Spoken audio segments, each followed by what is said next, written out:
Greetings, ladies and gentlemen. We are going to talk today about starting cities. So let's dig into it, shall we? So, first, let's go around the world and let's start all the way over there with Aganon. So, Aganon is the gnome city. It's all the way over there, but they are on an island which is amazing for starting out. Lots of things you can do there, all sorts of levels of zones. Their starting area is not really that funny to be in. It's very boring and desolate, but it's okay. And gnomes can get wall vision and all sorts of other interesting things. So yeah, definitely that is a nice place to start, which is relatively close to all the good stuff. But next up, Fellwith, which is right next to Kelon, the center things, and it's an okay starting city. It's got two zones roughly, and yeah, you got the high elves there. They're a bit snobbish and stuff like that, but they're really okay people. They live in a city right next to the woods, and their starting area is really amazing. I mean, seriously. They're right next to all the good stuff. So yeah, thumbs up for a starting city for those. Now, next up, Kelon, which is right next door to Fellwith, right? So Kelon is the Wood Elves city up in the trees. Lots of people start falling to their death at level 1, but hey, what can you do? Learn to look where you're running. It's a great starting city, very difficult to find things. Thankfully, with the finder that can lead you there, it's okay. But it's smack dab in the middle of this great continent. Again, only good starting races around, lots of dungeons, lots of good zones to do in, and the newbie area is like, mwah, really good. And last city on that island is Calidem, which is right on the edge of that on the left side. And it's dwarves. Enough said, like, they are awesome. They have an amazing city in the mountain, and yeah, lots of good stuff in that city. Great starting area as well. Lots of mobs right outside, and again, they can quickly hook up with the other races there and have fun. It's not far from them either to the boat that takes you to Freeport. So let's talk about Freeport, right? Freeport is a revamped city. It's no longer like the good old days. It's a much more difficult city to navigate nowadays, so you definitely need find there. It has also one of the best starting newbie areas as well, and right to the right of this tower there's the Plane of Knowledge book when Plane of not Plane of Knowledge, Plane of Power comes in. So yeah, you can definitely get far with this, and this is like the center city of the entire thing. If you look at the map up there, it is the perfect starting city because big trades in the first few expansions happens right next to Freeport in the tunnel, and Freeport origin with the racial origin you have puts you right next to that, so you can, no matter where you are in the world, always return to the center.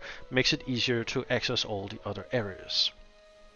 Then down, well, right up there we have Grob, right, which is the troll starting city. Oh yeah, I forgot to say Freeport, humans, and some other races too, but mainly humans.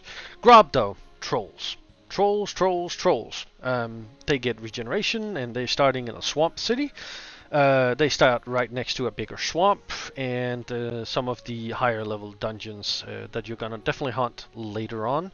It's a very noisy area to start in, and also being evil races, you have to travel quite far to link up with the good races. Then next up, right up there, we got Ocock, the ogre city. It's a boring city. Again, partly built into cliffs. Not really anything interesting, and the city is like noisy. The jungle is generally noisy. Everything is noisy down there, and not one of the best starting areas, but yeah, it's sorta okay-ish, I'd say. Again, long run to link up with anything else. Then we have the other evil race, Dark Elves. So Dark Elves have a city that is split into 3 zones. If you have a class that starts in the last zone in there, it takes you a good few minutes to run through all the zones just to get out and start leveling up.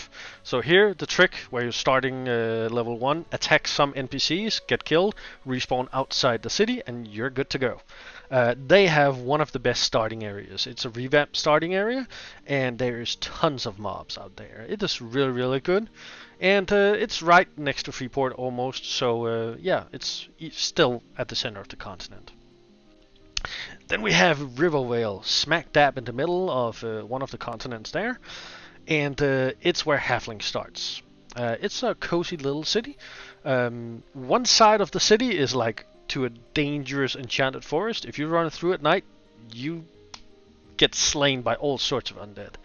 On the other side is a nice little area where there's not really much to do. It's an okay little newbie area. Can definitely see you for a while, and you can from there link up north to Halas.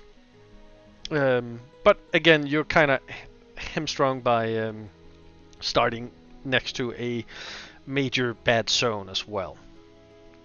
Then we have Halas up north. It is one of the worst starting cities because it's got an okay good leveling area, but it's just so far to get to anything. Gotta run through dungeons and things like that just to get there, and yeah, it's not really a fan favorite for anyone, basically. But if you want a barbarian, that's where you have to start. Then we have Kyne, which is right up there, which is the other major starting city on the other side of Freeport. But again, you're hamstrung with, if you want to link up with people, you have to run for like a few hours just to get across to Freeport, if you make it alive in one go. And to run across, you either need invisibility, or you need the wildest of luck and the longest route down below to go up there. So more hours of traveling, but it's an okay starting area, one of the greatest newbie starting areas. Some good quests for money and XP. You also have lots of dungeons and stuff like that you can do there. So definitely a great starting area. Just not as good for the first few levels if you want to link up with friends across the continent. Then lastly of the big cities, we got Reiden, which is on an island of its own. Thankfully these days there are teleporters. It's an okay city. It's a nice lofty one, and it's got some good starting areas out behind it as well. It's definitely a good starting area, but again, as in Kyne, if you want to link up with friends at the other side of the world, you're in for a rough trade, or rough travel. And then of course there's the honorable mentions. Some consider it a city, I don't really consider it a city, but Glade, which is basically just right beside Kyne, doesn't really have much, basically links up to the same area as Kyne. It's boring, it's small, doesn't really have anything, so yeah, don't do that. Don't do that. But anyways, that's a little bit about the starting cities. Hope that definitely helped you out a little bit. If not, hey, let me know in the comments below, and I'll try and do better next time. Take care out there.